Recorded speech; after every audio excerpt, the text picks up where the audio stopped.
B fit and happy channel में welcome. खुदा से दुआ है आप और आपकी फैमिली हमेशा खुश, सेहतमंद और आबाद रहें। यूं तो लीमू के बहुत से फ़ायदे हैं, लेकिन आज हम इसके गलत इस्तेमाल और इसके नुकसानात के बारे में बात करेंगे। सबसे पहले जो इसका नुकसान है, कुछ लोगों के गले ख़राब यानी टॉन्सिल्स बढ़ जाते हैं और गले में इन्फेक्शन हो जाती है। ऐसे लोग लीमू हरगिज़ इस्तेमाल ना करें, क्योंकि लीमू का जायका तुर्श होता है, खट्टा होता है। कुछ लोगों में चेस्ट इन्फेक्शन यानी छाती का ख़राब होना भी मामूल की बात है, इसलिए वैसे लोग बिल्कुल भी लीमू इस्तेमाल ना करें। नंबर 2, लीमू में सिट्रिक एसिड होता है, जो एक तेज़ाब है। दांतों में मौजूद एनिमल को वो सिट्रिक एसिड डैमेज करता है। लगातार ऐसे लीमू को यूज़ करने से दांत गल सड़ जाते हैं। नंबर 3, खालिस लेमन का रस मुंह के अंदरूनी तरफ जला देता है, क्योंकि ये बहुत तेज़ होता है, जिसे छाले से बन सकते हैं, क्योंकि ये एसिडिक प्रॉपर्टी यानी तेज़ाबी खासियत रखता है। नंबर 4, ज़्यादा मिकदार में लीमू का रस इस्तेमाल किया जाए तो सीने में जलन का सिलसिला शुरू हो जाता है, क्योंकि ये सिट्रिक एसिड इसमें होता है। और अगर लीमू का रस को मुनासिब मिकदार में इस्तेमाल किया जाए तो ये हार्ट बर्न को कम भी करता है, क्योंकि ये तेज़ाबी खासियत रखने के बावजूद ये मैदे की तेज़ाबियत यानी एसिडिटी को कम करता है, लेकिन ज़्यादा इस्तेमाल करने से सीने की जलन बढ़ाता है। नंबर 5, कुछ लोगों में ज़्यादा लीमू का रस यूज़ करने से ज़्यादा पेशाब आता है, जिससे बॉडी में डिहाइड्रेशन होती है यानी पानी की कमी हो जाती है और स्किन ड्राई हो जाती है।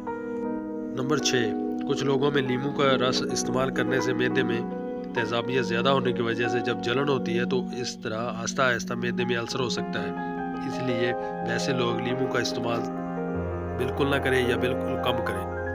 नंबर 7, कुछ लोगों में ज़रूरत से ज़्यादा लीमू इस्तेमाल करने से हड्डियों और जोड़ों में दर्द होता है और जोड़ों में लुब्रिकेशन कम होती है, और जोड़ों में दर्द लुब्रिकेशन कम होने की वजह से चलते फिरते उठते बैठते जोड़ों में दर्द शुरू हो जाता है।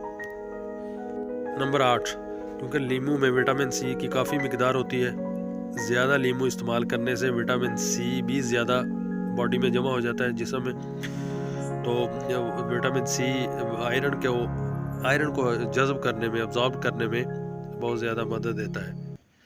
तो ज़्यादा विटामिन सी होने की वजह से ज़्यादा आयरन बॉडी में जमा होता है, जिससे बॉडी में कॉम्प्लिकेशंस यानी पेचीदगियाँ पैदा होती हैं, और ज़्यादा आयरन जमा होने की वजह से बीपी भी बढ़ता है, यूरिक एसिड बनता है, इवन वाइटल ऑर्गन्स जो है ना वो डैमेज होते हैं। नंबर 9, पास्चराइज्ड यानी बोतलों में मिलने वाला लेमन, उसमें विटामिन सी नहीं होता, क्योंकि गर्म करने से विटामिन सी ख़त्म हो जाता है, इसलिए डायरेक्ट लीमू से खालिस रस वो इस्तेमाल करें। नंबर 10, कुछ लोग ख़ासकर फीमेल्स चेहरे की वाइटनिंग के लिए लीमू का रस इस्तेमाल करती हैं। औरतें रात को चेहरे के जिल्द पर लीमू का रस लगाकर सो जाती हैं या ज़्यादा लगाती हैं। चेहरे पर लीमू का रस लगाने से, चूँकि इसमें सिट्रिक एसिड होता है, चेहरे की जिल्द जल जाती है और चेहरे पर धब्बे से यानी मल्टी कलर्ड स्किन हो जाती है। लीमू के फ़ायदे बहुत ज़्यादा हैं, लेकिन इसका गलत या ज़्यादा इस्तेमाल करके इससे नुकसान ना उठा लें। लीमू में विटामिन सी होता है, जो कि बीमारियों के बचाव के लिए बहुत ज़रूरी है, लेकिन 24 घंटे के लिए 2 लीमू का इस्तेमाल विटामिन सी की कमी को पूरा कर देता है। इसके अलावा ग्लोइंग स्किन के लिए विटामिन सी बहुत ज़रूरी है। लीमू बॉडी के डिटॉक्सिफिकेशन के अमल में भी हिस्सा लेता है। इसके अलावा ये एक बहुत अच्छा एंटीऑक्सीडेंट है। लीमू का इस्तेमाल ज़रूर करें, लेकिन ज़रूरत से ज़्यादा या गलत इस्तेमाल ना करें, वरना जो पहले फ़ायदे नुकसानात बताए हैं वो हो सकते हैं। और अगर आपको मेरी वीडियो अच्छी लगी हो तो प्लीज़ मेरे चैनल को सब्सक्राइब करें और बेल आइकन को प्रेस करें और वीडियो को शेयर करें।